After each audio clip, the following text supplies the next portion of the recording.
Bismillah ar-Rahman ar-Rahim. Hello everyone and welcome back to the channel. Welcome. Tuesday, 2 p.m., which means one of your favorite shows of the week. Red Pill, Blue Pill is back. You get me? We're here to talk about the four clubs, the four relevant clubs, shall we say, in English football right now. Why is there no Man United represented? Because they are irrelevant. It's very simple answer. Anyway, joining me first foremost, my red brother. And like Igal. How do you Igal, mate? What's going on, people? I'm chilling. Hope everyone's good. Sam, thanks for having me. Let's get into it. There's a lot to talk about. Big up to you. Which blue brother shall I introduce first? The fraudulent one. You decide. The fraudulent one. They're both frauds, to be fair. But I think this one's a bit more fraudulent because he got stung by the bee on Saturday and he came in chatting shit about winning the league. But I'm not going to expose him. You get me? How you doing, Jem? He's trying to cook me already and it's not even started, guys. Yeah, I'm good, man. How are we all doing? Big up everyone in the chat. Good to be back and good to see everyone. Big up. Big up to you, Jem. And last but not least, you get me? He told us that Man United will win last week. You get me? But he was wrong because Manchester City actually did it. So I can't believe he didn't back his own club. How you doing, Martin? I'm having a very good time. It's not bad having a Finnish manager, is it? Doesn't have new ideas, doesn't know what he's doing, can't change systems. I'm just playing with the best world striker. I love the fact that he's already started. Like he's come back with a vengeance this Tuesday. Well, we all know why Gal wanted Pep out last week. I wanted Pep out. Did I say that? Yeah. You were loving the old Pep out last week. You were driving it. Other way. Could see the fear in your eyes. You wanna know something? Let's just get straight into it. Big up to all of you guys locked in. You get me? Make sure you guys are liking and subscribing, please. And like I said, look, the algorithms are being very weird with the numbers, so we need your help with the like button. So every like counts. Every like helps push the show to someone else and someone else and someone else. So we need you guys' help with the like button. So please do like and subscribe. We're actually, for the first time probably since the show started, gonna start with the blue clubs first. You get me? Because it's usually like the Chelsea section is like 5 seconds. You get me? But this time, this is gonna be a long ass Chelsea section. It's gonna be a long ass City section. So let's start off with the Manchester derby first, of course, because it was the big game this weekend. Martin, you got your win, brother. Talk to the people. Got my win. Slapped the bitches up like they deserved. Sent them packing down to down south in the M6. You know, Euston train station was busy Sunday afternoon, getting all back down to London. It is what it is. Pep's finished. Haaland don't know what he's doing. Fisherman Phil Foden will never come back. Yeah, he came back with a vengeance. Yeah. It's amazing, isn't it? What happens? You got lucky. We deserve this. I want to lie. We deserve it. This is all on you, Gal, by the way.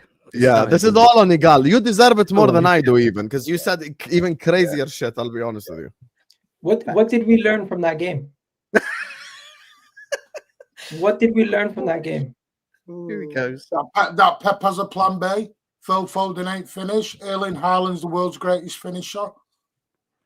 Oh, he didn't look like the world's greatest finisher when he missed from open goal from 1 yard. Did he not?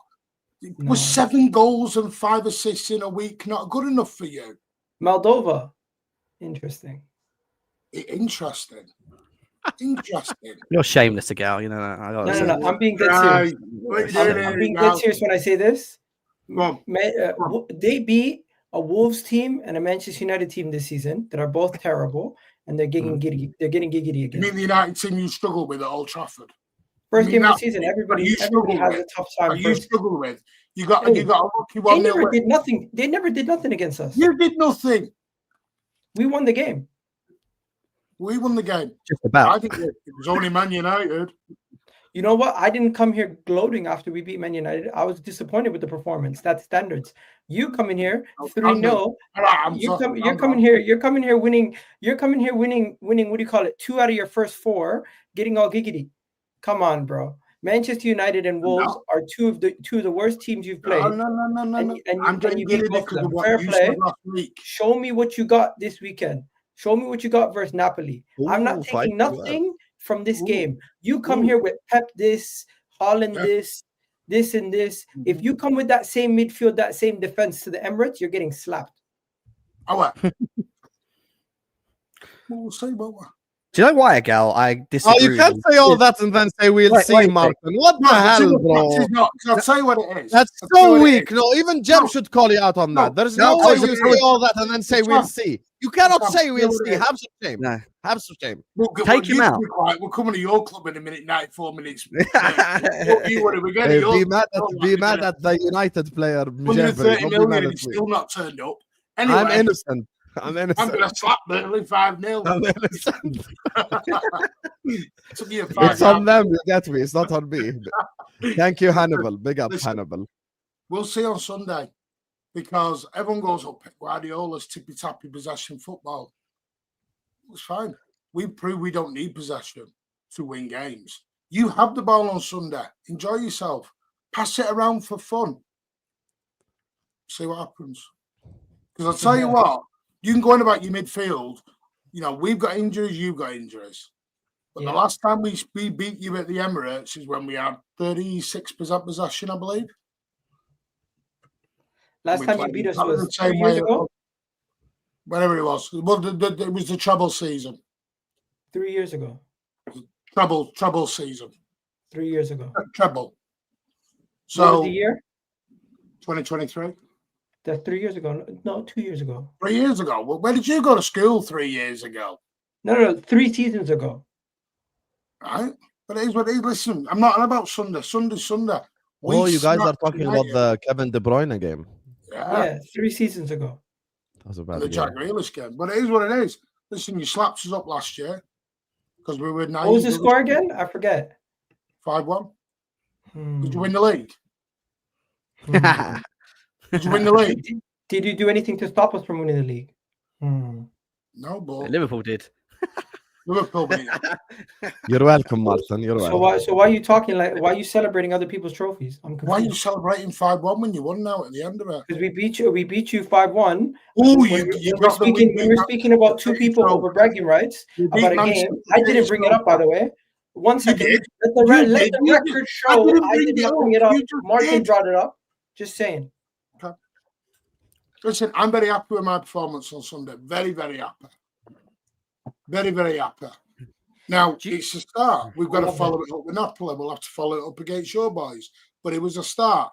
We had a really good defence. Kushinov, for me, is one of the brightest up-and-coming. Another player you slagged off last week, by the way. We'll have a look next week when he slams your forwards in the ground. We'll see when Eze puts him on his ass. Eze will be on his ass when he goes through the guy. You know Saki, you know Saliba. Who's going to stop Big Earl? You don't know what you're talking about. You don't know what you're talking about. Some money. Listen, the defenders I have on my bench are so good, they would start for your team. Yeah, that's their attackers, remember. Who's your defenders on the bench? Mascara would start for City. Who else would start for City? Cape would start for City. Ben White would start for City. Overhead. Miles Lewis-Skelly would start for City. Overhead. All those guys are on my bench. Name who they're up. What? Josko Gabardio? No. I didn't say they're going to start over Gabardio. I just said they're going to start in this team. But they wouldn't start I think all 4 of those guys would start in your team. Ahead of Gabardio, Stung, ahead of O'Reilly, ahead of Kusanov. Ahead of Kusanov. Yeah. First of all, I named the right back. Ben White is definitely going to get into your team. Miles Lewis-Skelly is definitely better than O'Reilly at left back. There's not even a debate there. Hincape would get into there also, be it left back or wherever you want to play him. And then Mascara, in my opinion, right now, Mascara is a better right center back than anything you have currently. We're doing this. Anyways, bring it back to your team. Bring it back to your team. You got all giggity because Erling Haaland bagged the brace versus Manchester United. You got all giggity because Phil Foden showed up for the first time in 6 months. Big up to Doku and Donnarumma. Big up to Doku and Donnarumma, who deserve big up a lot of praise. My big Donna Kebab. Come on, Donna. Jeez. Yeah, he deserves a lot of credit, right? And Doku deserves a lot of credit. But I'm not sitting here saying I've learned anything new from Manchester City. You said Pep was finished last week with your exact I never said Pep was finished. Yes, I said did. Pep. No, I didn't. Go back and watch the video again. I questioned why he's not able to find tactical solutions when he has problems. Did he find a tactical solution? Right. Let's go one bit. Did he find a tactical solution? Did he find it? You know what he did? He went and paid 30 million more for another keeper. That's what his solution was. Did you watch the game? Yeah, I thought Donnarumma was amazing. I watched the game. Donnarumma makes one save, and now all of a sudden, two. What was the other one? I think there was one in the first half. The one against Shesko, where we looked at. Are you putting that as a save? It's a save, but I'm not even talking about that. I don't think there's another one. There was another one. I forget exactly which minute it was, but there was one early in the game, and then there was one later on. I forget exactly what it was. Yeah, the one against Mbremo. There's the one against Mbremo. That was amazing. But hey, I'm giving your guy praise, and you still don't want it. My point is, right. Let's take the banter away. You said exact words. Pep can't find a tactical solution. I said Pep didn't find a tactical solution for over a couple months. On Sunday. Sorry? He didn't find one on Sunday. This past Sunday, he was facing a team that left the midfield open for you guys. Immediately, you guys had a massive advantage. You flooded the midfield. They did not have a midfield at all. And also they were playing a high line against Erling Haaland. It was a stupid tactics from their manager. And Manchester United, let's be honest, this game showed me more about how bad Man United are than how good Man City is. In my opinion, I don't want to take the win away from you. You guys won, but it's not an actual good litmus test of how good you actually. No. I'm not even throwing banter here. I'm being dead serious. 1 second. I'm being dead serious when I say this. This is not a good litmus test of how good Manchester City actually are. We don't know how good you are off the back of you beating Manchester United. Manchester United are not that good, and they came to your house. It wasn't like you went to Old Trafford.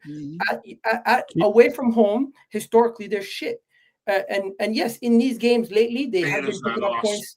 They have been picking up points here and there versus some teams. But in my opinion, this game, I'm not learning anything from it. Manchester United played terrible. Man City didn't even have to go. Man City didn't even have to play to their best, and you won 3-0. Do you know why I disagree with you again? You didn't need tactics. This was a game where you showed up and you won. Right? No, so you backtrack yourself. You said Pep needs to show me. Bro, this is not a game where you get a victory lap. I'm not asking for. That's what you're asking for. I'm asking for a sensible tactical conversation. Can you have one? Okay. The sensible conversation is I did not learn anything from this game to tell me you guys have gotten better. You don't understand football management then. You don't understand where I'm coming from. I'm simply saying you played a game where your opponent could not control the possession in the midfield, played a high line against one of the best strikers in the transition. Okay, wait. Hold on 1 second. So Igal doesn't understand tactics. Martin, how about you tell us what you learned? Go on. Tell us what you learned from a tactical perspective. Go ahead. Igal came out with the line 5 minutes ago. I was asked for Pep to show me something different. The way in Manchester City normally... You're putting words in my mouth. That's what you said. Go back and watch that's not what I said. I said Pep couldn't find a defensive solution. He went and paid 30 wasn't what you said. You know what? We're just going to lie now. But anyway. No, I'm not lying. That we were speaking about playing out the back, and we were speaking about you going and getting another keeper as the solution. And I'm sorry, right. Tactically, we changed. Everyone was thinking we're going to do this tippy-tappy out from the back, but we're not doing that anymore. We were going long. What we were doing was something we haven't done a lot. We were playing to the individual player's strengths. Instead of asking a Doku, for example, or asking a Foden to play with a Pep, because that's what everyone's labeled at. Foden is a system player. Doku is a system player. Yeah? What you saw on Sunday was a freedom that some of them have not generally had. Jeremy Doku didn't have to have 10 minutes on the ball to think about things. It was very instinctive from him. First touch is drive forward. Normally, he stops, he holds back, he has a look to the side, he has a look to the left, he'll play the ball backwards. There was very little playing the ball backwards. There was very little sideways passing going on. Every time it was United playing out from the back, and we were going in packs of 2 and 3 to hunt them down and high pressing them. You look a lot of, especially on one of the, well, there was one perfect example of it was one when Haaland missed the, you know, when he put it over and hit the post. That came from a United ball out. United are trying to bear the ball out. And 4 of us swamp them, win the ball up, and we go on the attack. That's something that has not been done with Pep usually. Pep is normally, we have the ball and we have to break down. It was a complete opposite. In a way, and this is where I'll give you some credit now, Sam. We played like Liverpool did at the Etihad last season, if you remember. You came with a 33% percentage and you went, City have the ball all day. Have the ball. We are not going to let you will not break us. And when we get the opportunities, we will pounce. That is something, in a way, that was more of a Klopp tactic on Sunday, the way we played, than a Pep Guardiola tactic. And you'll know what I mean by that. So that's what I mean by he did change his tactics. He changed to Donnarumma's style. He changed to bring Phil Foden more into the game. Doku to get forward. Erling Haaland, I've not seen Erling Haaland like that for about 7 months. My God, the guy was on steroids or something. I think Linders has bought the box of inhalers over from in Liverpool with him. And I'm telling you, the guy was a beast. He's coming from deep. And then what showed it all for me was the best substitution I've seen in world football. It takes Lenny Yoro out to bring on Harry Maguire. Well done. You are tactically inept, Amarin. Please stay 10 more years. What do you think you're doing? And then Nathan Ake comes on. You have a look at that. Nathan Ake comes on and does something we've never seen. He goes 5-4-1. When has Pep ever played a 5-4-1 in his goddamn life? Tell me when Pep's gone 5 at the back. He's learning with what he's got. We've got Mamouche out. We've got Cherky out. Most of our creators are out. So what he's done is look at our bench. Our bench was like a bloody primary school. What time did you bring on Nathan Ake? 84th minute, 85th minute, something like that. So he went 5 at the back in the 84th minute. 3-1, 3-0 up. 3-0 up, goes 5 at the back. Okay, let me ask you a tactical question. Doesn't it worry you the chances that you conceded, honestly? No, because I think that's just towards the end. I'm just talking about the end specifically. Like the last 15 minutes, I'd say United had a couple of chances. You only created one chance, which I'd say the Mbuemo volley, which is an unbelievable save. That was an unbelievable save from Donnarumma. And the one the game was finished. There was like, no, of course. I'm just saying, like, here's the thing. Now, if we want to be objective and honest, because Martin wants us to be objective and honest, let's be objective and honest. You can't afford to give Arsenal those chances. Fair? No, I agree. The Mbuemo one, I think, was a good chance from Mbuemo, but I think was good skill. The tap-in that he missed, and then the Casemiro tap-in. Can't give away. I agree with that. Yeah. Can't give away those chances. Other than that, I don't think United created a lot. They had a lot of the ball. In a way, it was like a role reversion for me on Sunday. United looked like we've been looking like the last few weeks, and we looked like we played as the away team, which is something I never thought. Second half, you did. Second half, you did. I felt like first half, you were still the team on the ball more. At the end of the day, their form got better from what it was from the last couple of games I've seen of City. They came out, they had intent, they pressed well. I thought Doku on the right was very impressive, to be quite honest. That goal that Foden then arrived onto, you could see they missed that sort of box presence, someone that can arrive in the box and crash and give them something else other than Haaland.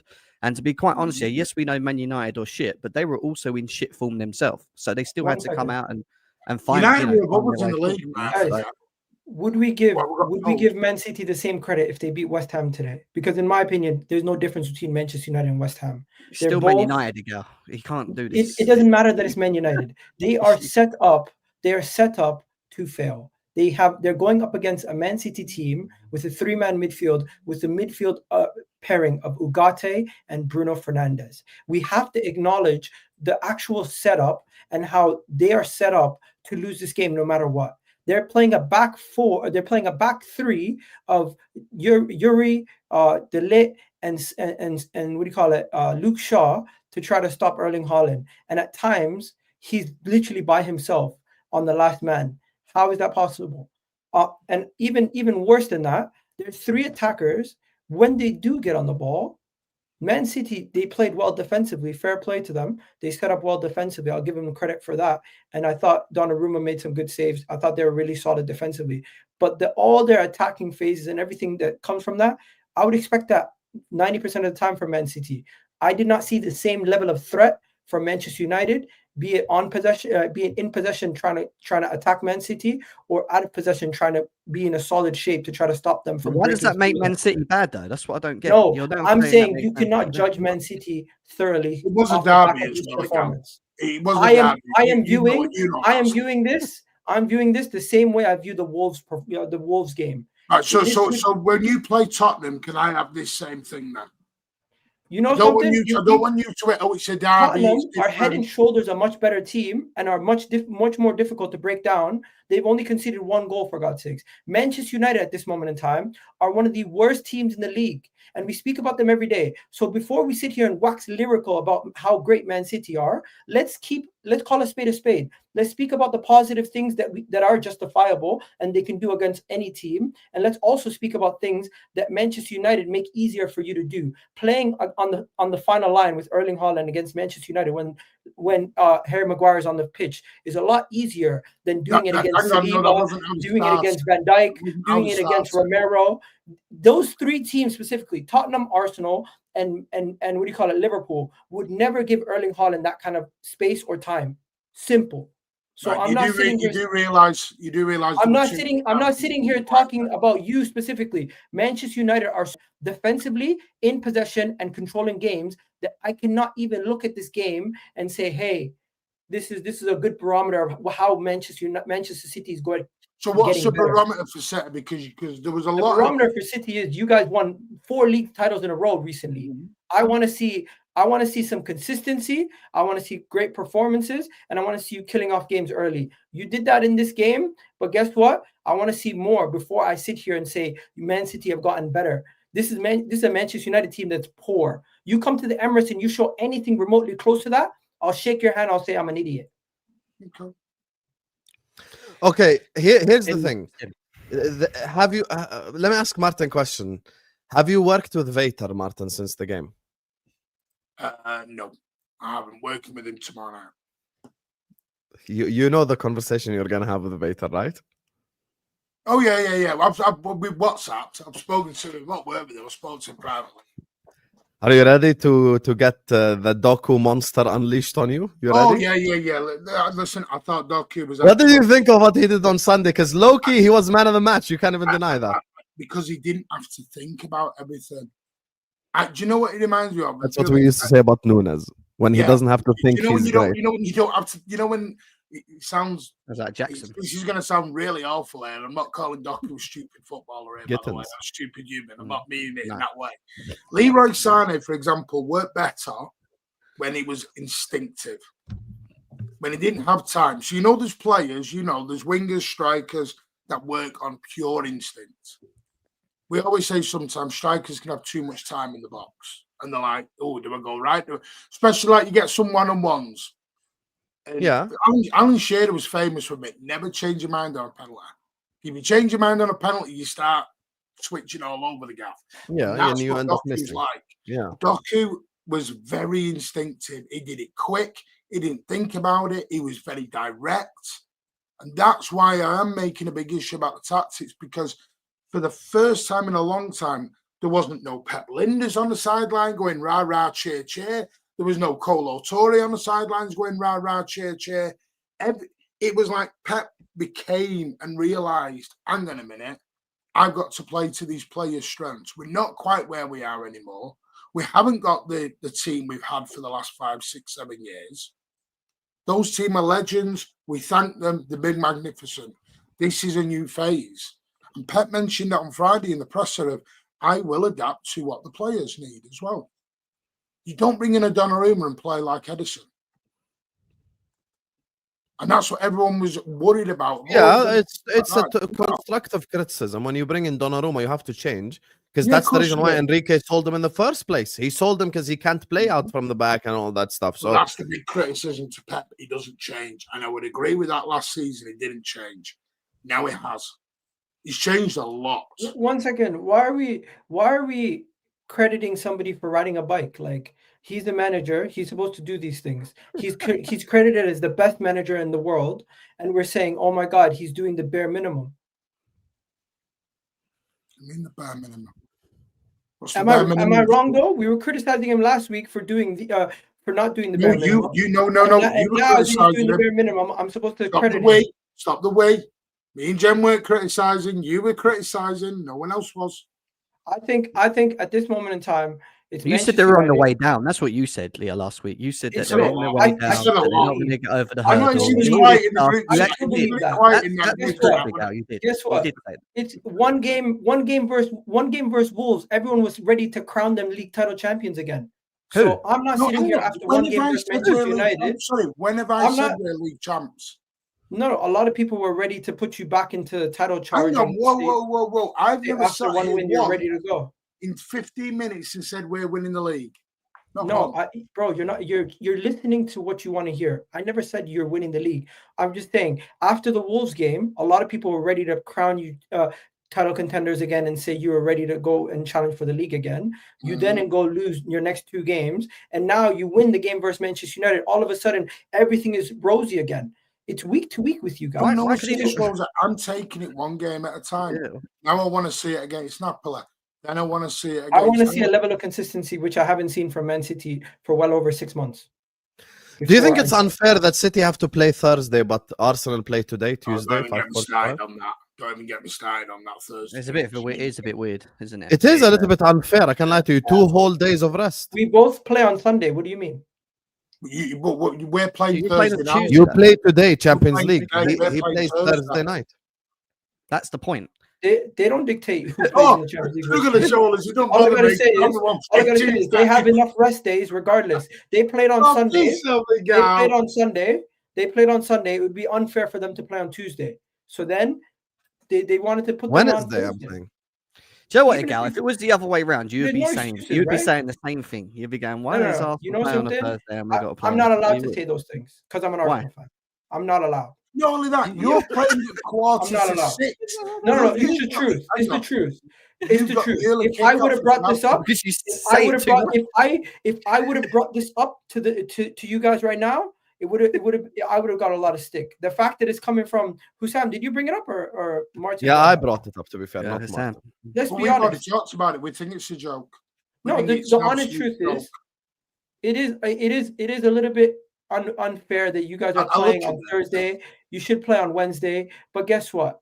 The reality is you have enough days to rest now for that game versus Napoli. And then you can immediately start focusing on the Arsenal game. But unfortunately, where it's unfair is, and maybe it's our own fault, we don't have players to rotate really. No, but you're not traveling away. Also, we are going to Atletico Bilbao. You're playing at quarter to 6. No, but you're not going. What are you doing? You're packing into a train and going. No, but you're not going anywhere. To be fair, you're staying. You're at home. You're not going to Napoli, are you? I think we've got the hardest. Does it really? What's worse? We're hopping on a flight for 2 hours, coming back, where you guys are going to be at home. Where you guys are going to be at home. First class. Don't do that. We're hopping on a flight. Actually, to save the carbon footprint, Premier League teams have not been flying first class and not been taking personal buses as much. They've actually been taking public transportation and not been taking private jets everywhere like they used to. Wow. Okay, then we've all seen our team taking public transport. London on Sunday. You're at home. I mean, I think Chelsea are the worst. You might be seeing these guys taking the train to Manchester when we come there eventually. We've got Bayern Munich away and then Man United away on Wednesday and Saturday. So I'm just saying. Oh, United are easy, Jam. You should. I don't know why people are laughing about the environment. You should take that serious. To be fair, listen, we've got to go Bayern Munich for Man United as well. I can't wait what you say to Jem about his Brentford point when we played United, them crap. Can't wait till get to the point. Where are you going with that, Gal?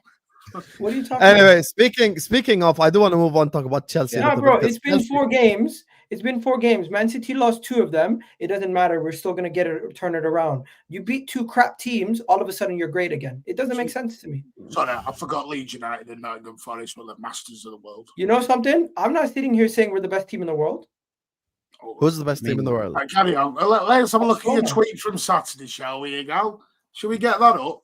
Martin came ready. Okay, Martin. Martin's got the tweets ready. Damn, Martin. Okay. I see you, Martin. Martin's ready for red pill, blue pill. Let me tell you something. He's so ready. He is so ready. If he's about to bring up squad depth, prove me wrong. Right, this 3 hours ago, Madwakey deserves an apology for my initial doubts. So you're already Madwakey glazing. Okay, that's good to know. Let me note that. Oh, you had a little pop at the old Liverpool. Gravenberch is he's not even the best midfielder. Yeah, of course. He tweets about Liverpool. No, but McAllister is better than Gravenberch. No, Hussam? Yeah, that's. Oh, here we go. This is the game Nottingham Forest. The moment right here tells me a lot about Jacques Arrest. Arsenal's 2-0. The game is done essentially, but he wants that third goal so bad. He wants his second goal so bad. That's the kind of player Arsenal have been missing. Erling Haaland does it. It's only United. That's two completely he got you there. No. You're glazing against I never said.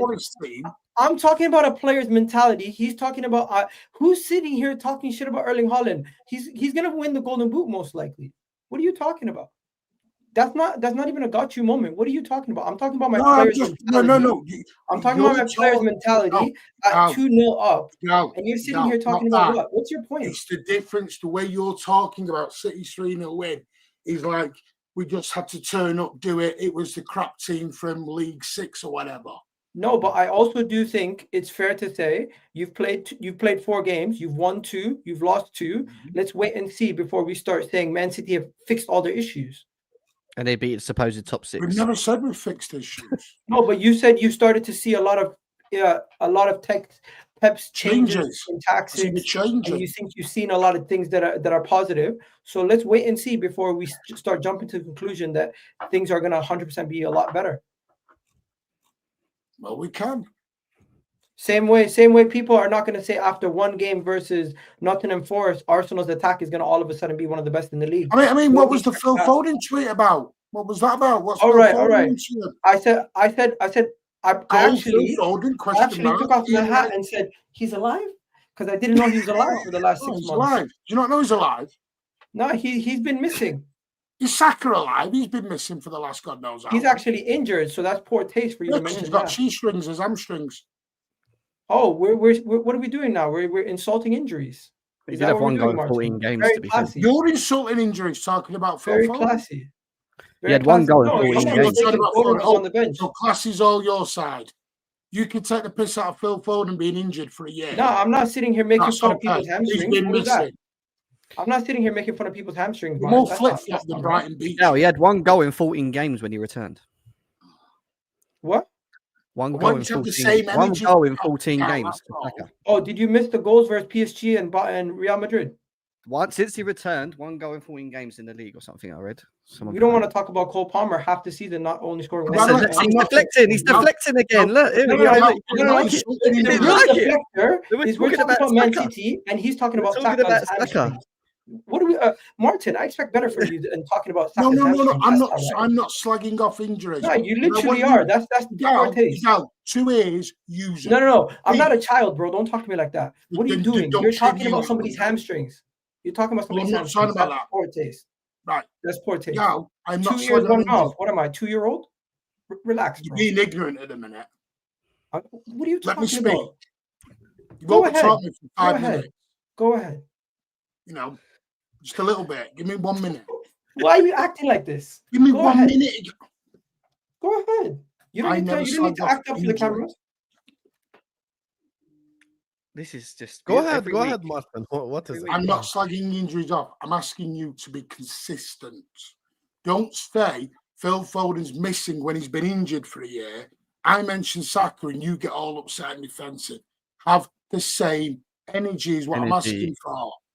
Don't say Foden's been missing for a year when he's had ankle issues for over a year with ligaments. He's also had major issues mentally that I won't go into, because I think at the minute people talking about mental health is disgusting, and I don't want to go into that too much right now because we suffered with that on Saturday with the late great Ricky Hatton, rest in peace, the hitman. You know, people take the piss out of mental health and then take the piss out of everything else because they think it's clever and it's a big thing to do. And we need to stop that as human beings. I'm not taking the piss. I'm asking you to be consistent. He's basically saying Foden was out for a year because of injuries and mental health issues as well. So keep the same energy. That's it. I don't take the piss out of anyone. I don't think Igal knew that, though, to be fair. He does. I don't, because I've not heard about Foden's mental health issues. I've not heard about Foden's mental health issues. Only person we spoke about is Jack Grealish, and I don't see people making fun of Jack Grealish for that. Everyone does. Nobody. I just don't think I didn't know about Foden's mental health issues. This is the first time I've heard it. No, it was talked about. Yeah, it was talked about. Did you know about it, Jim? I've never heard of it. Foden's mental issues? No, I'll be honest with you, no, not heard of it. I've never heard of it. No, it was talked about. It was talked about being. No, but Martin, you have three people on the brain fog. They don't know about that. Like foggy brain or something. They talked about. No. But you literally have three people here telling you they don't know about that. Majority of people probably don't know about that. Yeah. Now we know, so it's not fan. You clearly are closer to the pulse. He had an ankle injury as well. He had ligaments damaged in his ankle. Bro, yeah, I mean, it's the first time. I think this is just you guys. This is just. Everybody gets injuries. When they come back, they are expected to perform to a certain level. We have not seen Phil Foden perform to the level of which he performed at the beginning of last season when he was on a good run until now. And if this is the beginning of a good run for him, fair play. I'll hold up to him. But when I said, "Oh, I'm surprised I've seen you for the first time in 6 months," is because, in my opinion, I have not seen him perform to this caliber of level that he did in that game from until January or February last year. So even if he did play games in that period, none of those games stood out for me. Saka in that period was also injured. And even then, he came back for injured. Saka came back, dunked on Real Madrid at their ground. Also, even though we lost versus PSG, showed up in the semi-final. So I'm not sitting here trying to point score. I'm just simply saying, great performance from him. Let's see if he can keep it up, because I don't know if this is a one-off performance or if this is him being back to his best, because we've seen it last season for 6 games and we never seen it again for the rest of the season, be it whatever he's going through. We will see on Thursday night, and I hope he does prove it. I will say what I said last week. I think too many people have buried Manchester City into the ground. There's only and I think deservedly so. Not done that. And you say I think deservedly so off the back of your performances last season and the Club World Cup and your first 3 games. You have and on that note, I think this was just a miscommunication because Martin thought that you knew about it. I didn't know about it either, but now we know. Thought everyone knew. Because it was I didn't know. This is the first time ever I've heard about it. I've never heard of this before. But Martin, you're a Man City fan. You know things more than everybody else about. Yeah, you know things more than we do. I haven't heard of this. It was in the national media. I genuinely haven't heard about this once. I promise you. This is the first time I've heard of it. And I've never heard anyone say anything about Foden having mental health issues. Okay, so it was just basically Martin clapped back because he thought we knew, but we didn't. So fair enough. You get me? Just a miscommunication. No, I was being accused of. I don't take the mick injuries. Never have done. Never have done. I hear you. It was just a clap back, but we didn't know anyway. So khalas, now you get me. It's not that deep. Big up to all of you guys locked in. I do want to move on, talk about Chelsea in a second, guys. Like I said, as you guys can see, the algorithms are fucking up everyone's YouTube channel. So we need your help with the like button. We got 700 people in here, which is the equivalent of 2,000 people a month ago. So please hit the like button and subscribe, because every like helps the channel get to more and more people. We're about to talk Brentford stinging Chelsea. You get me? So big up to all of you guys. Let me just grab a couple of these super chats. Big up to Ed. Yeah, drink some water. Get ready for the section, mate. Big up to Ed. I'm ready. Big up everyone except Igal. You get we are 4 out of 4 with 12 points and still top of the league, is what Ed is saying. Hey, cook, Ed. Cook. 4 out of 4, baby. Let's go. Egal. You say City won against a shitty Man United. What about Arsenal winning? It's Man United and teams below Man United. What do you mean? You beat everyone who's Man United and below in the league table, is what his point. First. Wait, are Leeds below Man United? I don't know where Leeds are. I haven't checked the table. Yes, they are. Yeah, the 16th. Where are they? Leeds are below Man United, and Forest are also below Man United. So, That was the so part I was we played- making so we- 10 minutes ago. Hey, so we Morton, played- even I didn't know that. Fairs. So we played Manchester United, we played Nottingham Forest, we played Leeds. The thing is, I'm not sitting here saying, oh, guaranteed my team is back.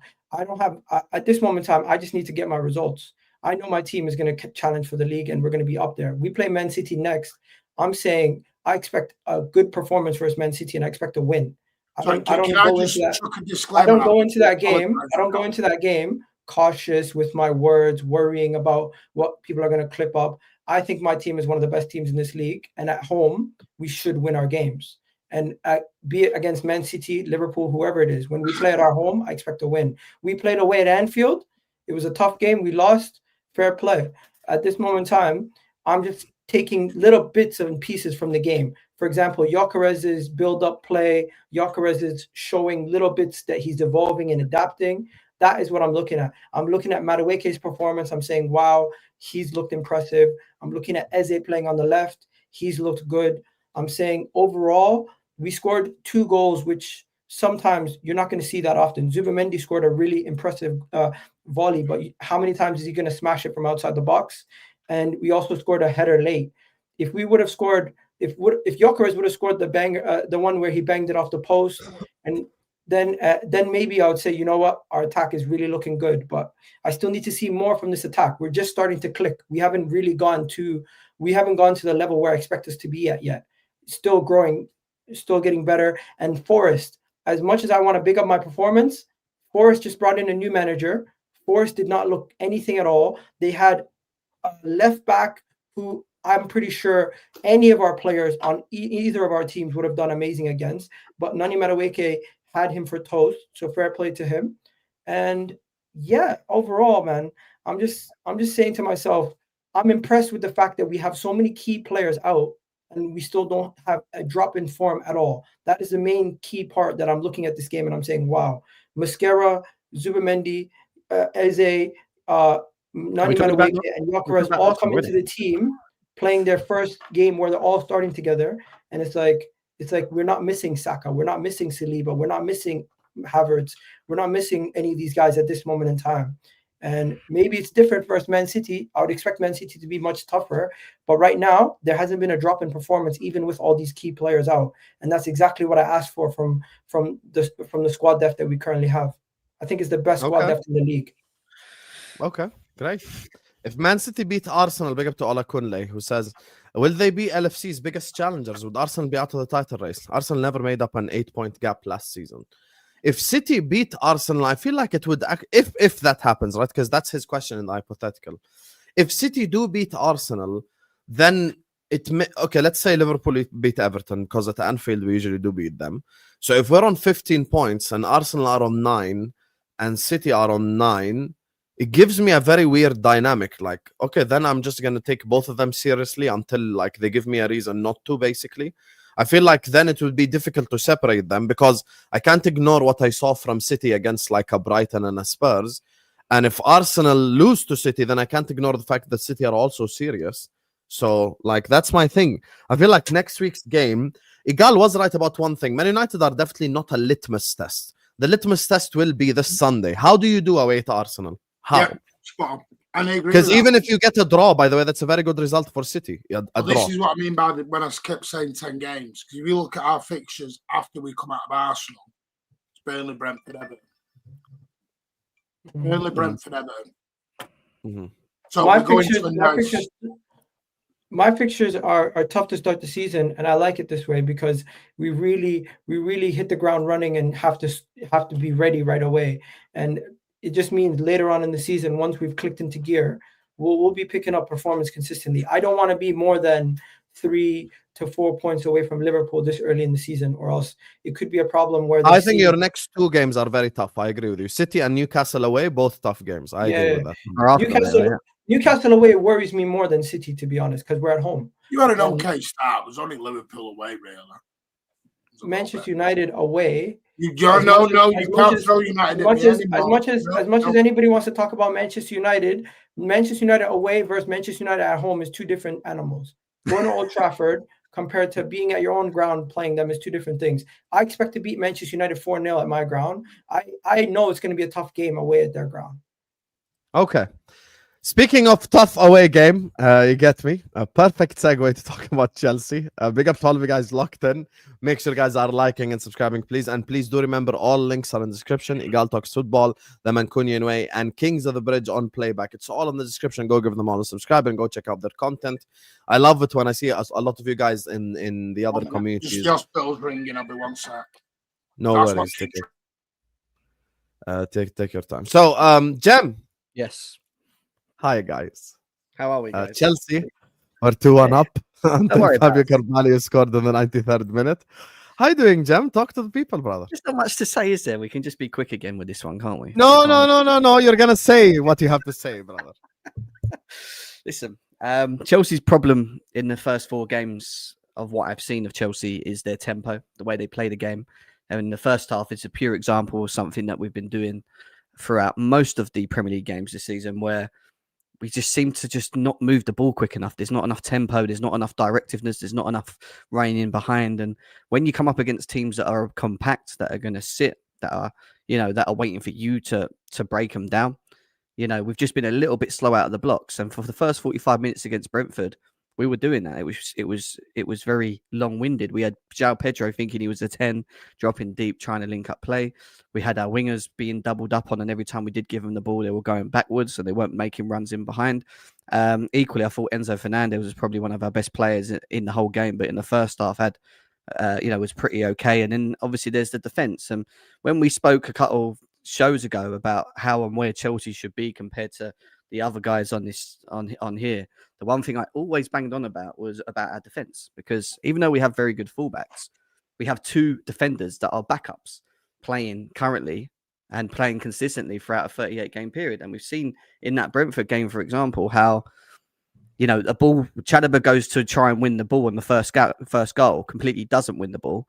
They play a beautiful ball over the top of Tosin, which then, the guy runs onto the ball, and 1-on-1, and I've said this again about Tosin a while ago, 1-on-1, Tosin can't get his feet sorted. He's too big. When you're that tall and you're running and then you stop and you're that tall and you're trying to sort your feet out, it's impossible. So it was obviously an area of target, because they've looked at the Fulham game and saw, even though the goal didn't count, they see if you can isolate Tosin and knock balls into the space, there's a chance for you to go and score. And they did that. They pull it over the top. They attacked the space and they got their goal. There was question marks for me for Wesley Fofana. There was also question marks in the way that we rotated, because I'm okay with rotation. What I don't like is playing players out of position. And you had Gusto and Reece James on the bench, who are your natural right backs, sitting on a bench. And you had Wesley Fofana playing right back, who hasn't even played hardly any minutes since he's been back. And he didn't look up to it as well. So the first half was just not good enough, to be quite honest with you. And we got caught. But then the second half happens. We make a couple of substitutions. We bring on our top players in Cole Palmer and Cucurella. And we started to get back into the game. And then we started playing balls over top. Then we started attacking the space. And we ended up scoring from it. Cole Palmer, Enzo Fernandez into the box, João Pedro head down, and we get back into the game. And then on after that, you're thinking, right, I'm sitting here 60 minutes in, and I'm thinking, right, we're going to do this, because we'd scored that early. I had that feeling that we would go on, and we've shown it. The one thing you can say about us is in the last 5, 6, maybe 7 months, the one thing that Chelsea have shown is a bit of a maturity to find a way back into games, which they couldn't do years ago. Last season, maybe the season before, and whatever else. And we did. We got the goal through Caicedo, which, by the way, was in a lovely goal. Great finish from outside the box, top wins. And I thought, right, now just see it out. But then it gets to that second goal, and it's just like, number one, there's a couple of problems for me with this. It was the organisation. Why did we have 4 or 5 players marking one Brentford player in the box trying to head of the ball? Made no sense. Number 2, you've got Reece James, who's behind them, marking 2 players. Bearing in mind he's our captain, not organising them and orchestrating them. Why is Cucurella in the mix with Chalobah tossing and whatever else, trying to win headers with a 7-foot giant from Blimmin Brentford makes no sense. He should have been behind James, which means Garnacho would have, maybe not had to worry about marking at the back post as well. And it was all just unorganised. And on top of all of that, yes, it was offside. PGMOL again has shown that they can't look at a decision and go and make the right, show the right consistency in their decisions. Yes, it should have been offside, but irrelevant to the point. It should never have got, because of the way we were organised from that second goal. It should never have got to the to where it did at the end in the first place. So they ended up scoring. Garnacho was ball watching. Defending was poor. Reece James didn't organise them in the box, and we ended up losing for what should have been 3 points after a goal like Caicedo scored. It ended up being 1 point. And listen, we're still unbeaten. We haven't lost a game yet. We're 1 point behind. No, but you cannot do that. No. Now this everything you said, I can't even say anything to. But this statement right here is extremely shameless. When we first started the season, Jem, we spoke before your first 4 games, and we said 12 points from 12. That was the very honest conversation. We said Palace at home, West Ham away, Fulham at home, and now Brentford away. But you know why I rebutted that? We said after 4 games, Chelsea should be on 12. Yeah, fair enough. They were undefeated. Come on. In hindsight, we should have won that game. We should have. We shouldn't have been falling asleep like we did at the end. I agree with you. However, I think that's our 4th draw at Brentford away. I don't know why. I don't get it. I don't know why we go to that ground and we struggle to win games, but that's our 4th draw away in a row to Brentford at their stadium. All right. We all have them grounds. City have Brighton away, which is just it's just a problem. Arsenal, I don't know. Newcastle away, maybe. Bournemouth away is probably the worst. Bournemouth, one ground where you think you're going to win, and then you Everton probably. It's just like I don't understand it. I don't get it, and part of it is our fault because defensively we were poor in that game throughout the whole game. By the way, we were defensively poor. So it's frustrating. It's frustrating. This is why we're never going to close the gap to winning it. When we spoke about it a couple shows ago, that was my question. So how do you go from top 4 Chelsea to title challenging Chelsea? Not winning. You don't have to win the league. No one will say Chelsea must, but to title challenging. How do you go from top 4 race to title challenge if you don't fix these little mistakes? Because overarchingly, did I learn anything about Chelsea Saturday where I sit here and go like, oh my God, this shows me that Chelsea won 2 and 3. No, I didn't learn anything crazy about Chelsea. I'm simply saying, how do you fix these issues that you're telling me about that takes you to the next level of becoming a title challenger? Well, the only thing I can think of is trying to get Wesley Fofana back to fully fitness, because I do think he starts in this team, especially in the back 4 that we have. If we can get him up to speed, that improves our defense slightly. Losing Colwell was a big bummer for me because he was on real good form before he got his injury. That he was probably easily our best defender. So there's that issue, but the overarching issue we have outside of the board not making the decisions over the window to actually go and get a centre-back or actually give us some sort of support in that area is that the players have to start shaking out these lack of concentration moments. A lot of Chelsea's goals that we concede, a lot of the times, it's down to our own doing when I watch us. I'm just like, we fell asleep, or we give the ball away, or Sanchez throws the ball in a fucking goal. Exactly. So how do you fix those issues then? Well, the only way you fix them issues is in the transfer window and you improve on it, right? But if you don't improve in it and you stick to what you've got, then I was shocked Chelsea didn't do Donnarumma or even get involved in a Donnarumma issue. Or Magnan. Chelsea fans were confused. A lot of Chelsea fans were confused why we didn't go in for him, especially for how much was he? 20-odd mil or saying, I think you got him for. 26 mil, yeah. 26 but it's down to the problem with goalkeepers these days. It's down to the style of play and how you play. Yeah. 10 years ago, Martin, you know this. Donnarumma would be an amazing goalkeeper to have, because goalkeeping is the thing that you look at. You don't look at goalkeepers playing out for the ball or having the ball at their feet like you do now. And this is the problem. We're trying to look for goalkeepers that are comfortable on the ball, can help us build play and whatever. When does a goalkeeper, have to do that? Isn't the wages? Wasn't that the concern, or was it the age? Yeah, it's only on 250. So, that's true. Yeah, but we don't. I'm saying only like 250. 250 is the highest at Chelsea. Is that? I don't know. Yeah, that's Reece James. Reece James is on 250, but we don't tend to bring new players in over 200k in wages. And if you're even close to 200k in wages, you have to be serious and you have to fit. You have to be a big tick. You probably got to be a certain age and all this bollocks. This is just the way that this project is at Chelsea. It's very different. So I'm just going to say this: Chelsea. There's 2 things. Number one, you could take from the perspective of Chelsea. This is what they're doing. They're grinding out results similar to how Liverpool are. Even though their performances are not as convincing. The draw versus Palace not convincing. The win versus West Ham was convincing. The Fulham result had some controversy, but they got the win. It didn't matter. And then this was the first time where you looked at them and you're like, this is why we had the conversation last time when we were on the show. Set pieces, long throws is a great equalizer for some of these teams, and they're going to continue to do it. And as top teams, we shouldn't be looking down on it. We should be finding solutions on how we should stop them and how we should utilize them ourselves. I thought the long throw that they did at the end, Chelsea fans can complain that he was offside. That was by the law, he was offside, by the way. That was a legitimate complaint you guys should make. It was offside, but no excuses at this point. To be fair, I did see an angle from BN where it showed it wasn't offside, but it was a different angle. They showed it. They showed it like 1 second, one other frame rate, and Ouattara was onside because they were showing it from the player's shoulder. So I didn't like it, but yeah. I was just gonna bring it back though. Enough about the set pieces for a second. Maresca tried to rotate, and I think he got it wrong, in my opinion. He took out 3 out of the 4 best Chelsea players were not in the team. Cole Palmer was not there. He wasn't starting. I mean, you have Cucurella who wasn't starting, and you also had Reece James who wasn't starting. The only Chelsea player who's of that caliber that was starting, in my opinion, was Caicedo. If he would have had 2 out of the 3 that he left on the bench maybe starting, or 1 out of 3 that were on the bench maybe starting, it would have been different. I know Cole Palmer's coming back from an injury. I know Cucurella maybe play goal since January, by the way. I know Cucurella probably played internationals also. He had his focus on the game versus Bayern, and I think if he would have maybe done a little bit less rotation, maybe he would have got a result from that game. I agree with that. What, Martin?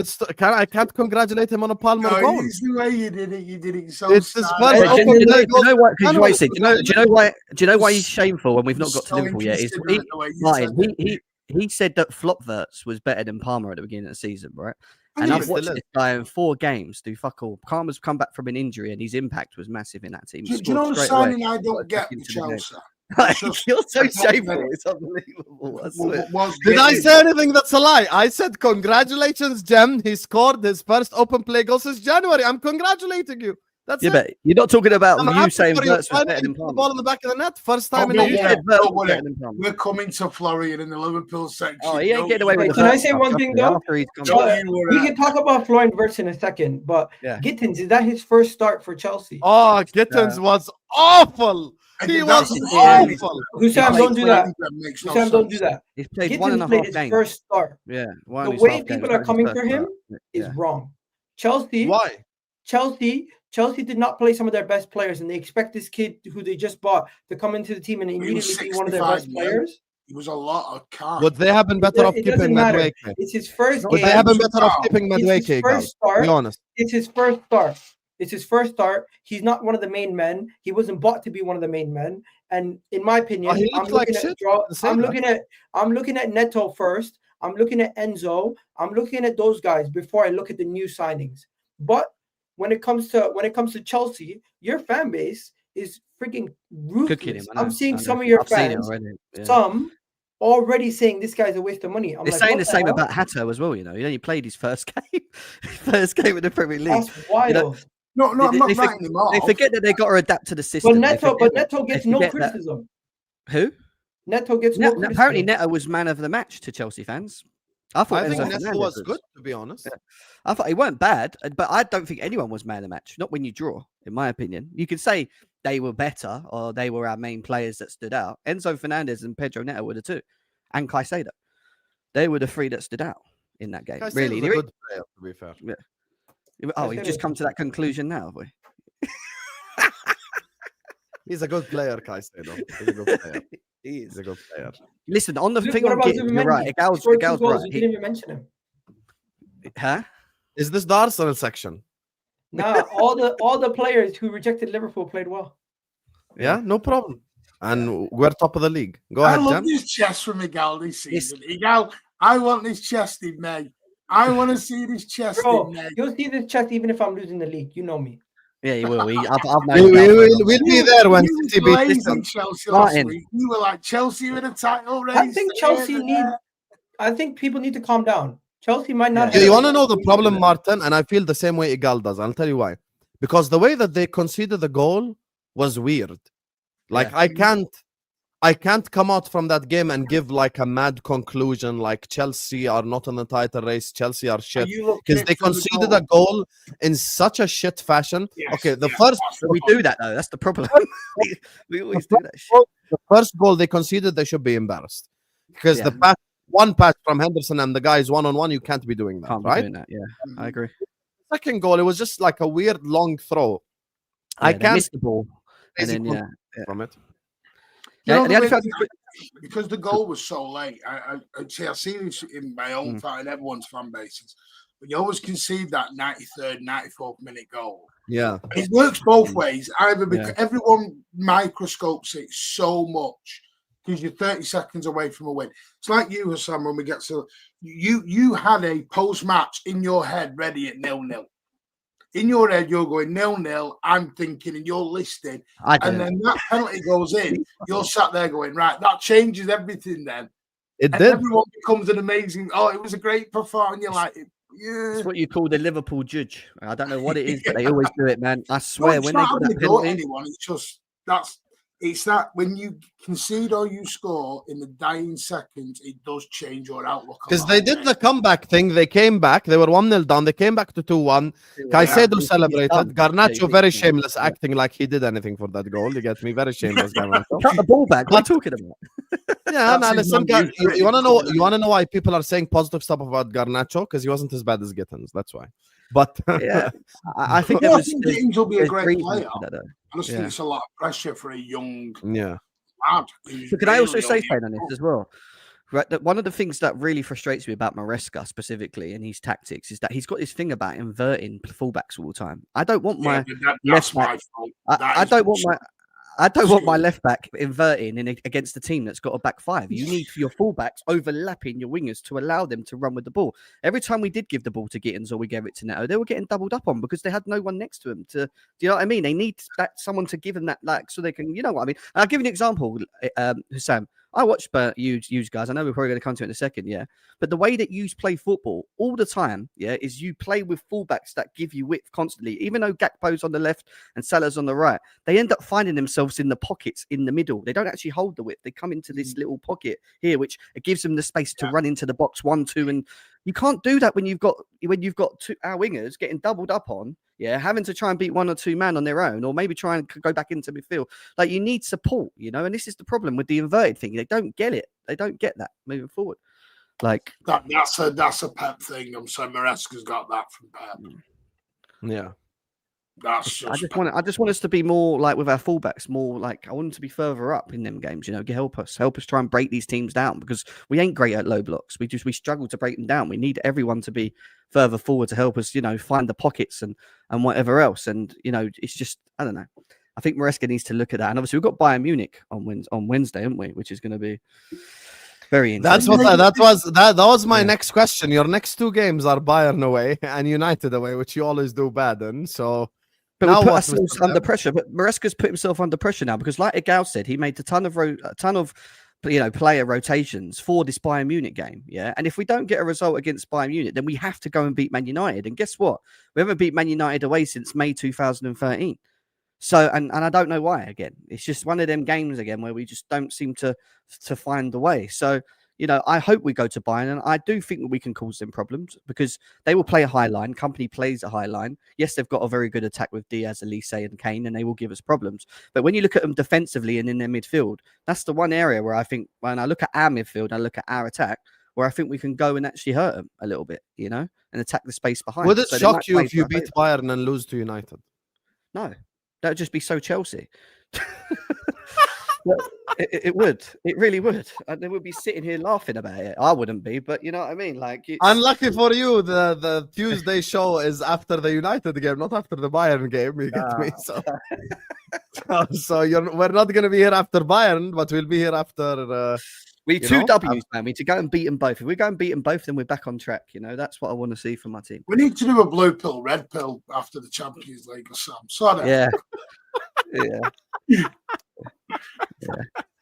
If that happens, imagine it would be the most. I'm not here next Tuesday. I've told you this. I'm not here. So before anyone, you got a dodgy game, Martin. You have Napoli. I'm at the hospital next week, so I'm not here. That's not an easy game. They've got there. Okay, these I'll do like I did in school. Arsenal away, and all of a sudden he got an appointment. Yeah, where's he going to be? Card for me, Dad.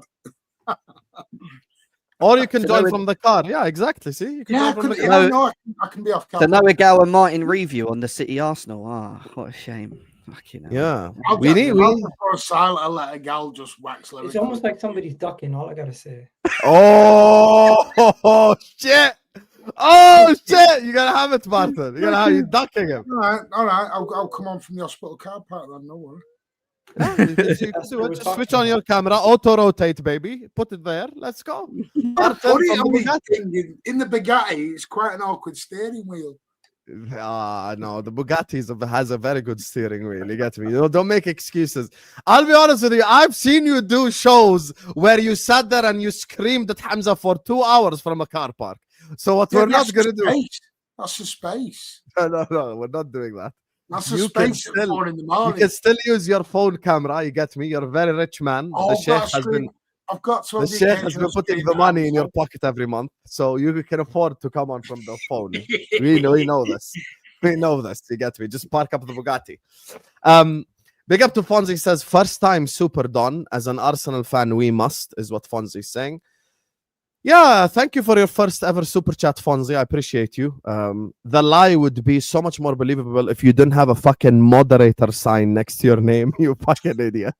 You get me? The lie would be so much more believable if you weren't a whole mod on the channel, you get me, clearly next to your name, and the whole community knows who you are, you get me? But nice one, Mr. Sean. I appreciate you, my brother. Thank you for the super chat. Big up for the $3 Canadian. Big up. Anyway, everyone's been.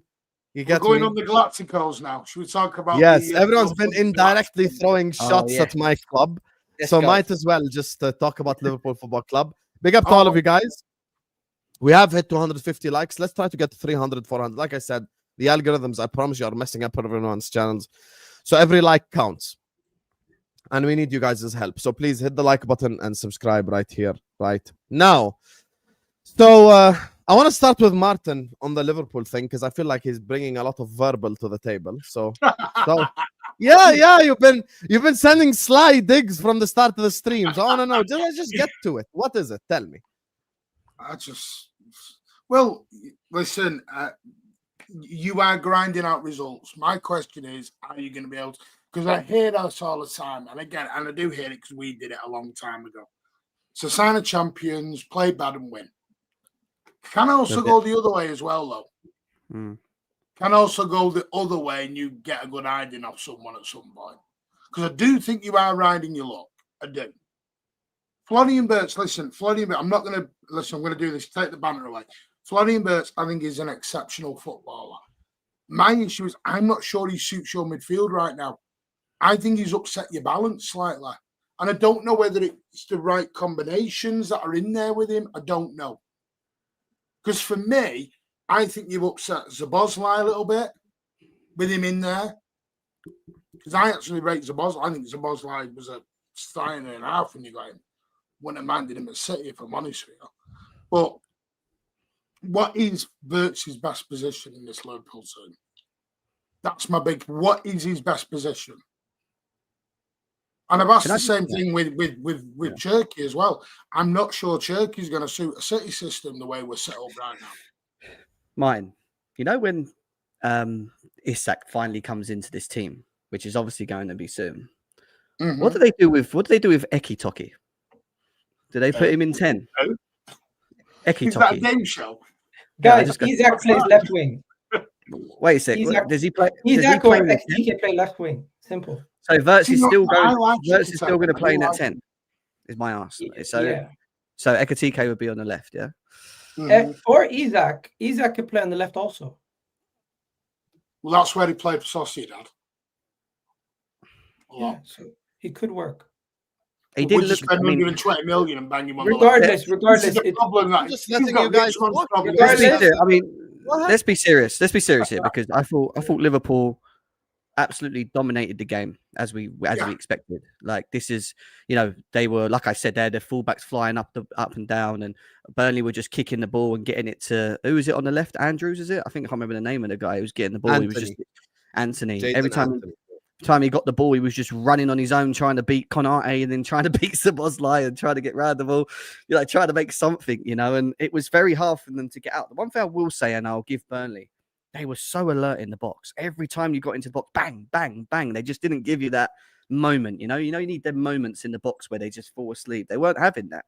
And it only came until Mr. Hannibal decided to jump in the air, and I've never seen anything like it, throw his right arm this way, literally like that. Who the fuck, when you jump, who jumps like that? Yeah, I just couldn't get I could not. And then I said, you should have. This is in the goal. I went, this is fixed. Who does that? Who puts their arm out? This is ridiculous. Only Liverpool would get this kind of fucking luck. You know what I mean? And they get it. And listen, Mr. Mo Salah, who, by the way, done fuck all the whole game again, very quiet. He was a bystander for most of the game, wasn't really involved.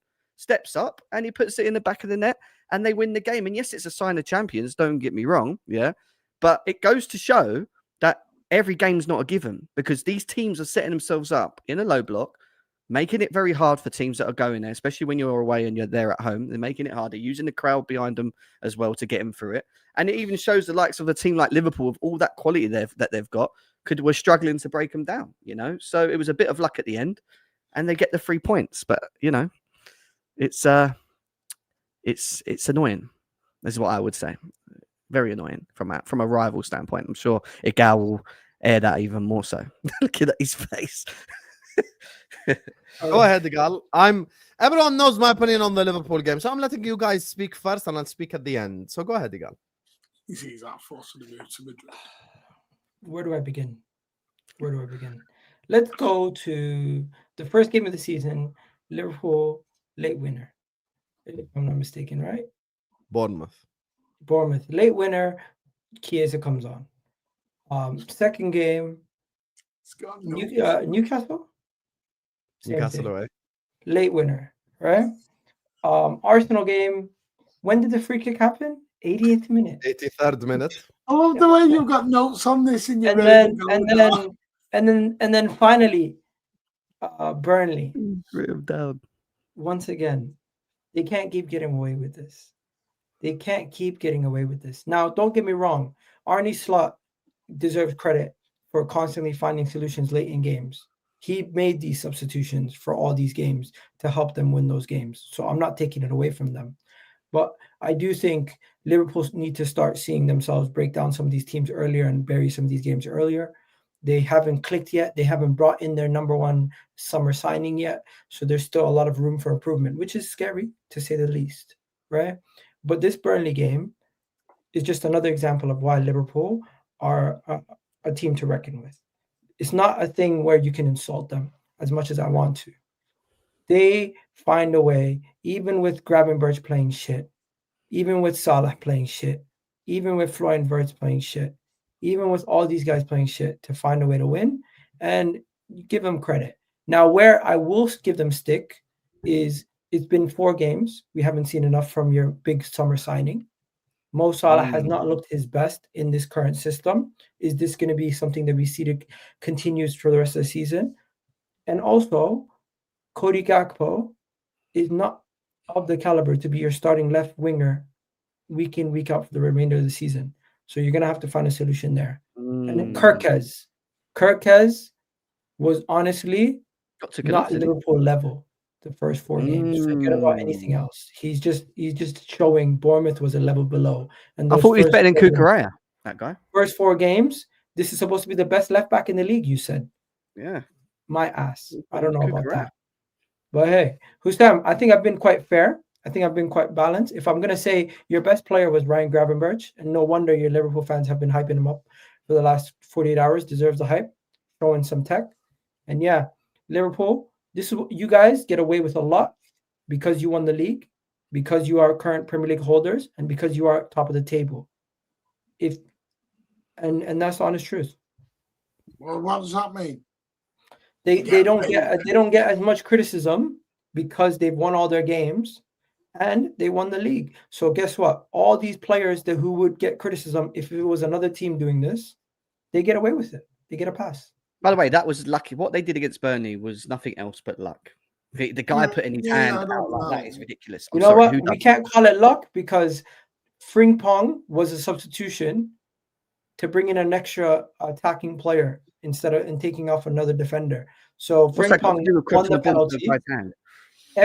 Arne Slot deserves credit. Liverpool are lucky that they win these games in this fashion, but the luck is coming from Arne Slot. Slot machine is winning. Yeah, it's the Liverpool judge, man. I don't want to hear it. These guys, you know, I ain't got nothing to say. Let him talk. He spill. Go on. Sam, I think I've been quite fair. It's so fucking shameless. I think I've been quite fair. I don't know. You know, all the criticisms, this is what I love about my club. Guys in the chat, did I not tell you we're the villains this season? I told you we're the villains. Get ready. Everyone in the chat. What do you expect? Everyone in the chat thinks that we're supposed to be the nice guys. Did I not tell you? Did I not give you a war speech? Did I not warn every single one of you? Get ready to bring your inner asshole out. I told every single one of you guys. And now look, see? I'm going to have to bring my inner asshole out. I've got no hate. I only asked a genuine question on this. I know, Martin, because you'd rather we win the league than Arsenal. Let me just say this. I think Liverpool will win the league. Great. I think that as well. Now, let me just say this, guys. Mo, you have no problem admitting Arsenal's going to win this weekend also. Wait. Has Mo started this season properly? Wait. Here we go again. He's more interested in winning the Manchester City trophy than he is the actual major ones. Wait. No, I'm not the one sitting here saying... Can we not argue about Manchester City versus Arsenal? We'll get that next week. Don't worry, inshallah. Relax. We'll get that next week. Let's talk about the big boys. The Villain FC. Let me just say I 4 in a row. I'm a big boy. I've had a season off. You can have a season off. Come back when you get 20 league titles. I'll even give you, piss off with your 20. Come back when you get 6 Champions Leagues, mate. I got 6 Champions Leagues, mate. I got more Champions Leagues than this whole panel put together. This is my club. You've only seen one, mate. Respect yourself. Respect yourself. How many have you seen of them? 3 on the left. You see the 3 on the left? That's you and Jem. I'm double. You were only born for 2 of them. How many have you seen? As I was saying before I was rudely interrupted. As I was saying before I was rudely interrupted. I'll start including my 1904 FA Cup. Do you know what I mean? How many have you seen this? Included. Who's stopping you? Included. Who's stopping you, Martin? I've got no history don't matter. Nonsense. History don't matter to the ones that don't have it. So he's seen the same amount as I have. Okay, cool. That's fine. Oh wow, I've seen the same amount as you. I have. Yeah, cool. You do realize that there are there's an 18-year-old right now watching us, and a 15 and a 16 and 17-year-old who haven't. You do realize there are people actively who watch YouTube who haven't seen a Chelsea League title or a Chelsea Champions League. Yeah, well, that's their problem. There you go then. There you go then. I've seen it all. There you go then. There you go then. I am the most satisfied Chelsea fan you ever going to see. When Daddy Roman bought your club. We've won it all. Back to the topic. We've won it all. You see how it's very respectful. I let all them speak. Guys, why does this always work for you guys? Stop letting him deflect. Hussam, I brought up very valid points. Forget about the Arne Slot part. Do you believe, number one, that you guys were very lucky in this game? And number two, do you think a lot of these guys have had poor performances and you're concerned? Okay, I'll tell you, this is my honest thoughts before I was rudely interrupted by the 2 blue frauds. Anyway, as I was saying, Champions League winning. So Mo has been underwhelming this season. You guys are losing focus. I'm focused. Mo has been underwhelming this season. Florian Wirtz has not performed to the level expected. McAllister has been absolutely stinky. I think when you first started speaking, you meant McAllister, not Gravenberg, because Gravenberg was the one that's actually good. McAllister was absolutely stinky in the game. That's why he got hooked off at halftime. Kerkez was dreadful. Frimpong has been an amazing signing. Shockingly, he's probably been our best signing of the summer, but he hasn't played enough. Konate has been ass for 2 out of the first 4 games. Notice all the bad things I'm mentioning. we're 12 points from 12. Carcas? We're 12 points from 12. What happens when Isak comes into the side? What happens when Mo is playing just at 70% of what he's capable of? What happens when Florian Wirtz eventually, because we all know he's a quality player, he's not going to have 0 GA till the end of the season. What happens when Florian Wirtz eventually starts to pick up form? What happens when McAllister comes back to the same McAllister that was playing the last 6 months of last season? What happens when Konate steps it up? All of these things, and I'm 12 points from 12.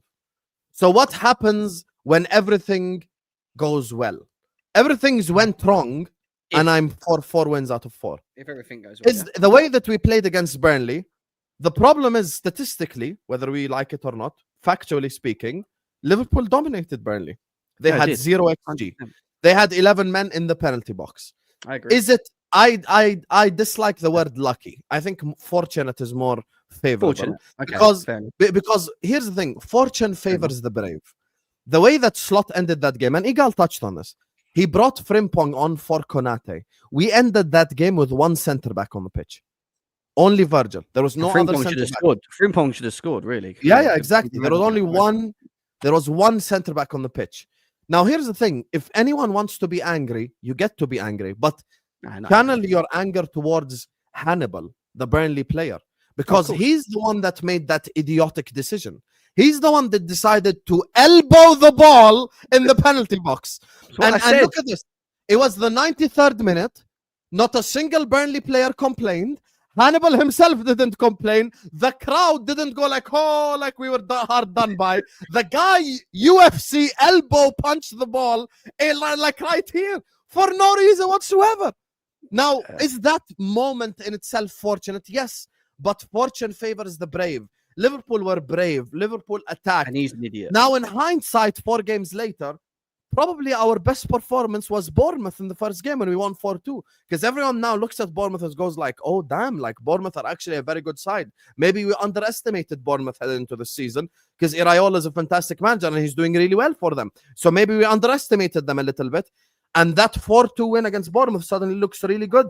St. James's Park, the performance with 10 men was dreadful. But let's analyze St. James's Park. Martin lost at St. James's Park. Jem lost at St. James's Park. Igal hasn't even had a shot on target at St. James's Park in 2 years. So a win there is very difficult. Arsenal at home, our main title contenders, we were very good in the second half. We were dreadful in the first half. But in the second half, we stepped it up like we agreed on the episode other than Igal. But we agreed on the episode after the Arsenal game where we said, guys, in the second half, Liverpool attacked. Now, against Burnley, we did everything on the pitch except the final pass. No one can tell me. The only thing that was missing in that game was the final pass. Burnley almost set a record for lowest possession ever. We had 82% possession. Now, Martin has seen great possession side. How often do you see even Pep's teams have 82% possession? 82% is a crazy number. That's like you've absolutely boxed them in. At some point in time, Van Dijk was like the number 10. That's how much boxed in we had them. You actually only had 2 shots on target as well, by the way. That is true, but that's all we could do because our final pass was dreadful. Yeah, that's the thing. Now, here's where I'm going to be fair and objective.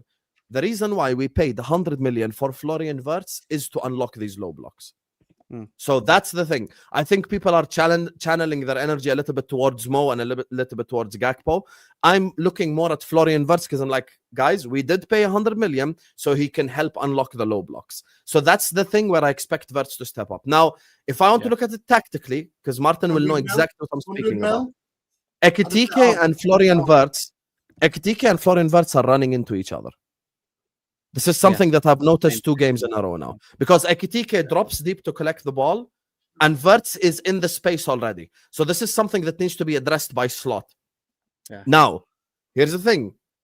Objectively speaking, if there was a striker like Erling Haaland at Liverpool Football Club that's playing on the shoulder of the last defender, could Wirtz have played passes in behind and found them? There is a still image. I wish I could show it to you guys. But essentially, Wirtz picked up the ball in the final third, and Ekitike is right next to him. Like I'm Wirtz, right? I get the ball. Ekitike is like at the wall, literally just 1 yard away. Like he's very close to him. So it's impossible to find him. The goal, I want to take you back to the Manchester derby. The first goal that City scored, the first goal. if Ekitike is not dropping deep and he's making runs in behind, I believe Wirtz can make the same pass that Doku made. The problem is they're running into each other. So now when I watch Alexander Isak at Liverpool play on the shoulders of the last defender, if Wirtz is not finding him, then we're going to have an existential conversation about Florian Wirtz. We're going to sit here and go like, okay, we paid 100 million. He's not playing at his level. It's not playing at the level that we expected. But as things stand, I believe the team still needs to gel. I think Slot needs to do a much better job. Mo offered last season, had the most shots per game. Most shots per game in the whole league. How many shots do you think Mo has per game now? That's not a shock, though, is it? Mo, no. It gets worse. Mo right now averages 1 shot a game.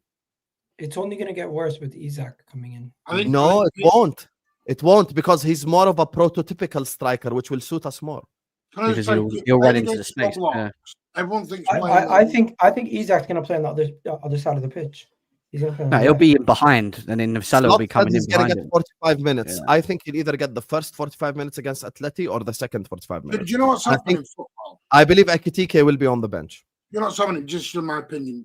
Everyone thinks when you have 80% possession and a team low blocks, that it becomes a matter of time before you break it down. There's a reason teams play low blocks. They do work. Yeah, they do work. I get, Gal, this is not a dig at you. There's a reason why Arteta goes to certain places and does what he does. It works. I don't think teams get enough credit for doing that. Sometimes, Burnley aren't going to play breathtaking football and come out and allow Liverpool to have all the space. That's suicide. So what they're going to do is they're going to double up, treble up. You look at Jack Grealish right now. Jack Grealish at Manchester City had no freedom. He was blocked up. Every time he's running into a 4 or 5 man wall. At Everton, he's now, people are not playing low blocks against Everton with due respect. So now he's got the time and space to get going. Yeah, so no one will play a low block against Everton. He can flourish now. If Florian Wirtz was at a Villa or at an Everton, he'd look like an amazing player because he's got the time, the space, and everything to move around. Do you guys think Wirtz will play better in the Champions League than he will the Prem? Yeah. Honestly. Yeah, and listen, this is why, and I'm not glazing Liverpool. And I think this was City, and I've had this debate. I think teams with possession is becoming harder to win now. I think it's starting to become a game of football out without the ball. It's more tactically without the ball now. How are you setting up without the ball? Because that opposition can have the ball all day long. But if they do nothing with it and just go side, left, right, stand there for 20 minutes and let them do it. They're just knackering themselves Ryan, out. do you know how many times I've seen Chelsea at home get 75% possession and lose 1-0? Exactly. Exactly like so many. That is our kryptonite. And no coincidence, Jen. I'm telling you. Maresca, Pep does it. It's all the top teams do this. And that's why people say football has evolved. Football evolves all the time. I was listening to what you're saying. I agree. I think the possession football is great, but the game is getting faster. That's how I would say. The game is getting a lot faster. You see, I feel like it's always been a level of physicality, but I'm seeing more transition goals this season already than I've seen in a long time. Even Arsenal, the second goal we scored with Gyökeres, we don't score those kind of goals often. 3 touches from the defender to Eze to Gyökeres, boom, Calafiori, Eze, Gyökeres, 3 touches, goal. You see that at Liverpool all the time. I think Liverpool winning the league has kind of made people feel like we need to play faster. No, I think it's like Bournemouth now. Bournemouth, I don't know if anyone noticed. No. This is why I don't look at the league. Bournemouth have won 3 on the bounce. 3 on the bounce out of 4, and the 4th place. Sunderland is 7th because they're going in and they're not bothered about all this style. They're just doing what they need to do. It's like Tottenham. Tottenham were amazing at City. They went and played Bournemouth the week later and got beat 1-0 at home. Yeah. Yeah. And I agree with you. I think the Champions League, I think you will get away with it. Against Napoli, I think City can play a possession-based style of football. But when we go to the Emirates, I think we need to play the way we did against United. let Arsenal have the ball, and we'll get them through transition. It's becoming more a transitional game now than it's becoming a flying sort. This is why everyone inverts everyone now. Inverts become the word of 2025 now. Every bugger wants to invert everyone now. Can't stand an invert. You know? Saw that when Ryan Agnoni come in and you're like, I've got Ryan Agnoni in the left-hand side of midfield. I'm like, you're my left back. Why are you in the left-hand side of midfield? Doku was on the right-hand side of midfield, the left-hand side of midfield. But at the end of the day, it's still down to these possession-based teams to find a way to break them down. And I do think it involves tempo, and I do think it involves moving the ball quicker. And then Chelsea are a massive example of it, because for the first 45 minutes of the last 4 games, all we've done is just move the ball sideways and slow, and not try to like play into the spaces, try and play balls in behind over the top, try and like stretch the defense, like all these things that you need to do to break down the low block. They're just not doing. And I think, it might be like you said, Maresca, a Pep thing. Maybe they're just so used to just saying, keep the ball, do a couple of triangles, let them entice them out to you, and then try and find the space, you know. But sometimes they got to learn to adapt, and adapting means that when you're playing against a team that's doing football would suit this now. Yeah. At the time when Jurgen Klopp was at Liverpool, it was more on possession based going through. Klopp now, you're missing the thing though. The reason why this is happening, I do think the league is a copycat league. Barcelona plays so fast. Liverpool plays so fast. These are the two of the best teams in Europe.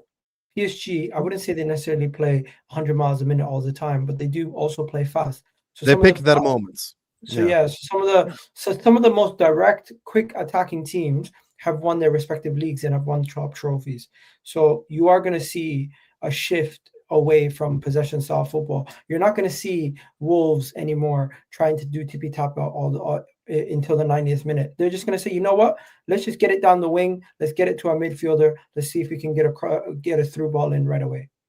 And that's just how it's been. Yeah, I've just big up to you, Jem. Jem, just before you hop off, we're gonna read chats and end anyway. So just tell me your prediction for Arsenal City, because we're not gonna let anyone get away with it this week. Arsenal at home, yeah. Yes, it's at the Emirates. Come on, Jem, back your blue boys. Actually, you wanna know something? Let me get 3 predictions from Jem.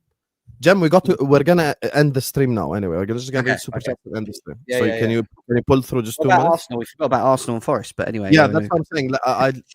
Let me just grab these. Let me go. Don't worry about that. Sorry, Forest. I don't want to have an Arsenal section because, like you said, it's just Forest. So we did I'll just grab these. I'll grab these 4 supers and then we'll end the stream. There's no need. Sam, we already spoke about it. Yeah, there's no need. Like I said. Due to my constant defending of, big up to all of you guys, by the way, 750 people, which is the equivalent of like 3K a month ago. So big up to you guys. So please hit the like button and subscribe. Get me, help push the channel to the next level. Remember, I'm back as well for the Arsenal Bilbao game. Due to my constant defending of Wirtz, I've been called a Liverpool fan on other channels. I do think Isak will open up Wirtz ASAP. Up the Chelsea is what my guy Todd is saying. Yeah, here's the thing. I do believe that Isak will help unlock Florian Wirtz's passing ability at least. You get what I'm saying? So big up to you, my guy, Todd. I appreciate you. And we'll see. I want to see how he looks with him. Thank you, Todd.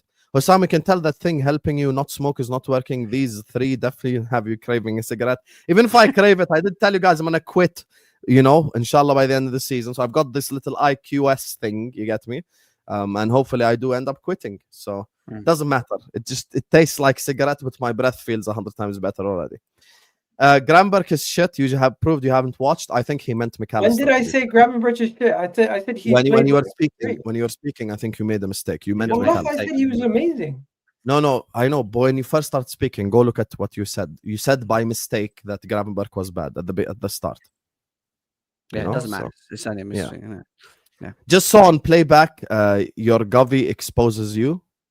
What does that mean? Yeah. Do you have to register with your full name on playback or something? Your Govy exposes you. Hello, Jem. You're Mr. Playback. Yeah, I know. I don't know what he's talking about. What's he referring to? He's saying you have to register with your government name. I haven't got my government name on there. Okay, there you go. Then. I don't know what he's talking about. I like the way we're all saying government name instead of birth name. Government name. We're getting not legal now. So look, before we end the stream, I just want 3 predictions from all of you. No life stories, no paragraphs. We're skipping Champions League. Skip. So we're going to the next Premier League weekend. I want the prediction. KDB homecoming. No one gives a fuck, Martin. Oh, we're gonna predict. Do not talk about the greatest ever midfielder like that. I want 3 predictions from you guys, and no one's getting away with it. Okay. All these predictions will be recorded, and we will use them. You get me? So I want prediction for Liverpool, Everton, Chelsea, Man United, and Arsenal, Man City. And to make you guys' life easier, I'll start as the host. I'm going Liverpool 3-1 win against Everton. I'm going Man United 2-1 win against Chelsea, bogey team. I'm going Arsenal, Manchester City 2-2 draw. Those are my 3 predictions. Nick mine. You can copy. It's okay. Go ahead, Mart. Arsenal, City 2 each. I think it will end the draw. I do think United will beat Chelsea by a goal, so I'm going to go 1-0. And I think Liverpool will beat Everton 2-1 because it's a derby. And Everton are bitches with you, and you know they are. Damn. Yeah, Liverpool, Everton, 2-0 Liverpool. The City Arsenal game, I am going to go 2-1 City. And then on the Chelsea game against Man United, the record says we won't win and we'll probably end up drawing, but I'm going to go with a 2-0 Chelsea. Egal. 1-1 Liverpool, Everton, 1-1 Manchester United, Chelsea, 2-1 Arsenal versus Man City. Okay, so 2 draws and a win. By the way, Egal, you actually did say it. You're not going 5-0. We clip people up over here. 5-0. You know what? Change mine. Make it 2-0. We're not scoring now. Yeah, make it 2-0. 2-0 what? Arsenal City. 2-0 Arsenal, yeah. I played it for him. He did say it by mistake, but I think it was just an accident. Anyway, Kings of the Bridge on playback in the description. Martin, a Mancunian Way is in the description. Eagle Talks Football is in the description. I'm going to be live soon with Dan. Check it out. Yes, he's going to be live with Dan Potts soon as well. You get me? So do check that out. Eagle Talks Football is in the description. Many people don't even know that Eagle has a channel. So Eagle Talks Football. How's that possible? If anyone wants to come and help us get up, I get messaged by people post-stream. Despite saying where to find anyone, where can I find Egal? Where can I find Martin? Blah, blah, blah. There are some people who watch YouTube for the first time, so you never know, who watch us for the first time. So yeah, but we're trying to get to 8K at the minute. So if anyone wants to exactly. So go subscribe to Mancunian Way, go subscribe to Egal Talks Football, and check out Kings of the Bridge on playback. And Egal is going live as well in a bit with Potsy. Love to every single one of you guys. Thank you guys so much. And I'm going to see you guys back later for Arsenal Athletic Bilbao. Peace.